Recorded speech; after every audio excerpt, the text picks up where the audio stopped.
We've been lied to. The world says do more, get more, and be more. But the truth, the more you add, the less you matter. Welcome back to Everyday Leadership. It feels good to be back after our summer break, which feels very long. I spent time in Nigeria, Colombia, and Chicago this summer, which is absolutely amazing. And one lesson that kept on showing up time and time again for me is less, it's more.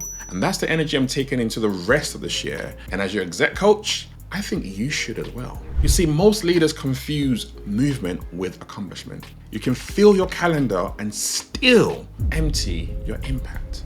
Neuroscience explains it this way.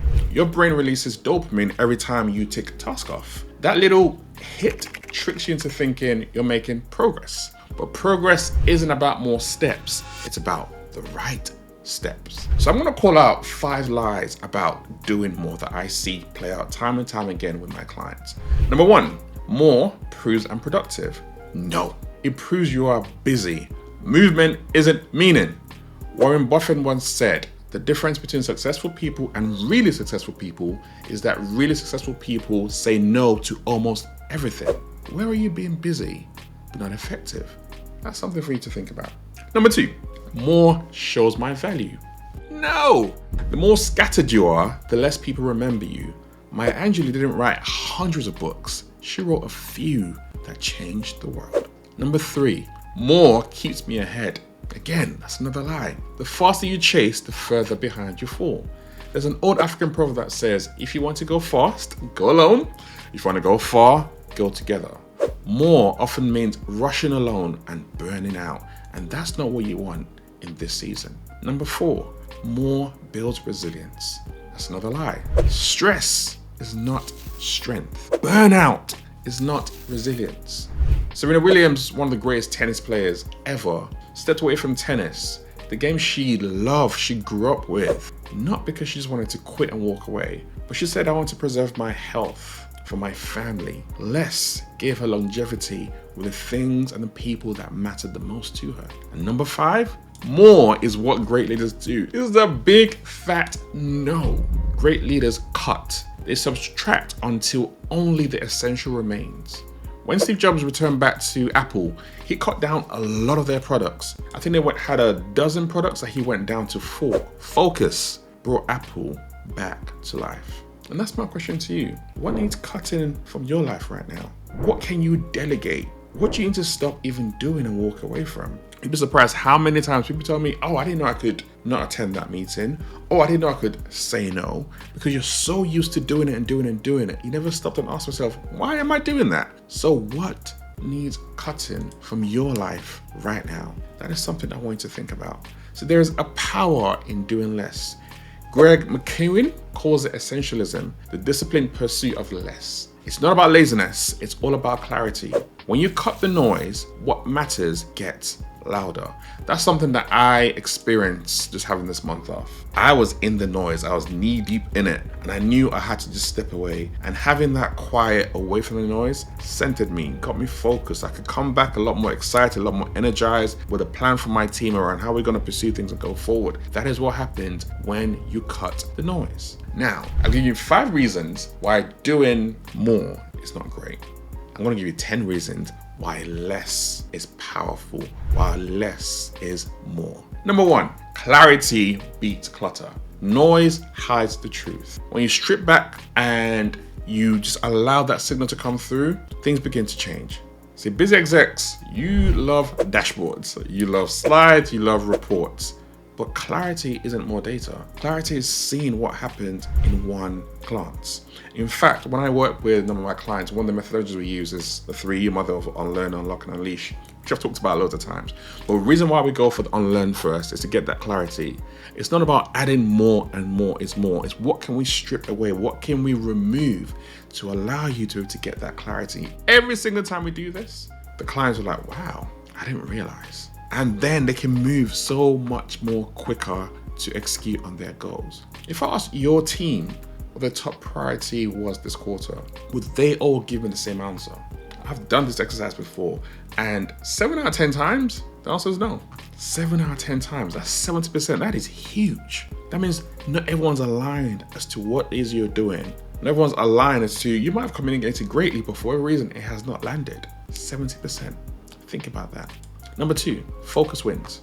A torch lights a room. A laser cuts steel. Same energy, different focus. Your energy is finite. When you spray it wide, your glow just dims out. When you focus it deep, you cut through markets, boardrooms, and competition.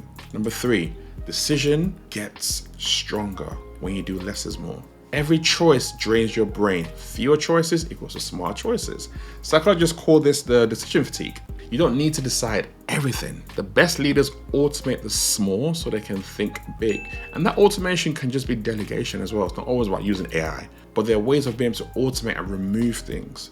Obama wore the same suits, not for fashion, even though he got criticized for it, but for bandwidth. What are the small little things that you can change and remove to allow you to make fewer choices? Number 4, your impact always multiplies when you have less is more. It's not the length of the message, it is the weight. Think about Chimamanda Ngozi Adichie's TED Talk that she has, which is absolutely brilliant. I recommend. The Danger of a Single Story. It's under 20 minutes. It shifted global conversations on culture and identity. Less words, global ripple. Number 5, speed always increases when less is more. Complexity just slows down and simplicity moves. Ask anyone in a startup. The moment processes outgrow purpose, execution stalls. I've seen it play out. Sure, I did some work at Shopify and we scaled from 400 to 500 people to like 5,000. There was so much complexity and we had to kind of start to strip things back so movement could happen. The leaner you are, the faster you will learn. Number 6, creativity breathes. Your best ideas don't come when you're cramming in more. They come in stillness. Neuroscience shows your brain's default mode network switches on in quiet moments, and that's when connections spark. Bill Gates takes think weeks with just books and silence because he has recognized what most of us also need to. Stillness is strategy. Number 7, trust deepens when you apply less is more. Teams don't want 10 goals. They want one clear direction. Indra Nooyi, former PepsiCo CEO, said clarity of purpose was her greatest leadership tool. When leaders simplify, teams align. Number 8, your presence matters. Now, I'm a church kid, so I'm always going to go back to the Bible. Ecclesiastes 4:6 says, better one handful with tranquility than 2 handfuls with toil and chasing after the wind. What does that mean? Presence is power. Leaders who are rushing from call to call and miss the rooms that they are in. Less commitments equals more presence. They don't need you in every room. They need you to be present in the rooms that you are in. If you're consistently thinking about where you need to go to next, you can't lock in fully. You can try to, and people do it all the time, but you are not fully engaged because you think about what is coming next. Number 9, legacy lasts when you apply less is more. People will remember everything you did, but they'll remember the one thing that you stood for. Martin Luther King gave hundreds of speeches. The one that we remember, I had a dream. That's history, remembering that one dream. Goes back to that point where greatness is about focus. It's not about volume. Last but not least, stillness always reveals. Psalm 46:10 says, be still and know that I am God. Stillness is not weakness. For me, stillness has always been the place that I go to when I was running teams on a global scale, when I'm in my own business, when I had issues in my own family that I was trying to figure things out and just plow through, I had to go back into stillness. The stillness wasn't weakness. For me, stillness was where wisdom surfaced. The greatest insights don't scream at you. They typically whisper, and you have to slow down to hear them, which is why, again, the month off was absolutely brilliant for me. Where do you need to slow down so wisdom can actually speak? What do you need to slow down so you can hear wisdom instead of listening to the noise around you? Let me challenge you. What is one thing that you need to cut this week so what truly matters can breathe? So leadership isn't about adding more. I'm going to keep on saying this over and over again. It is not about doing more, adding more. It's about editing your life and your work until only the essential remains. Less isn't just more. Less is leadership because focus always wins. Welcome back. I'll see you next week. We're going to have a brilliant guest joining us. See you soon.